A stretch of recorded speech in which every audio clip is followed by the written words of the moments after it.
पुरी सहरर एक पुरातन इंग्राजी माध्यम विद्यालय संतोषी इंग्राजी माध्यम विद्यालय रे 34तम दुईदिनिया वार्षिक क्रीड़ा उत्सव आज इंडोर स्टेडियम परिसर में उद्घाटित हो जाइए। ए अवसर में आयोजित एक स्वतंत्र उत्सव में रवींद्रनाथ सेनापति प्राक्तन जिला क्रीड़ा अधिकारी उत्सव को उद्घाटन कर छात्र छात्री माने निजको सुस्थ रखा सहित उत्तम चरित्र गठन करने दिगरे क्रीड़ा एक प्रमुख भूमिका अध्ययन करने सहित जोग व्यायाम एवं विभिन्न क्रीड़ा करने द्वारा निजको समाज रे एक उत्तम मनीष करें।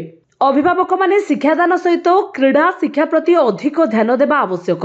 प्रारंभ में विद्यालय संपादिका सुभाषिनी बलियार सिंह सूचना दे कहले जे ए विद्यालय छात्र छात्री माने जिला राज्य एवं जातीय स्तर में विभिन्न प्रतियोगिता रे अंशग्रहण कर कृतित्व हासिल करने सहित विद्यालय को गौरवान्वित कर तेज विद्यालय परिचालना कमिटीर सभापति तथा प्राक्तन नगरपाल सुरेंद्रनाथ दास अध्यक्षता करी कहिथिले जे ए विद्यालय राज्य में एक अग्रणी विद्यालय भाव परिचित होगा सहित वार्षिक परीक्षा 100% कृतित्व हासिल करी सहर पाई गौरव आनीपारी।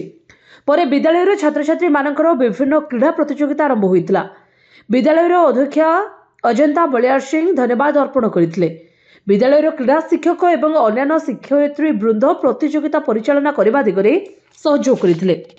ब्यूरो रिपोर्ट जे न्यूज।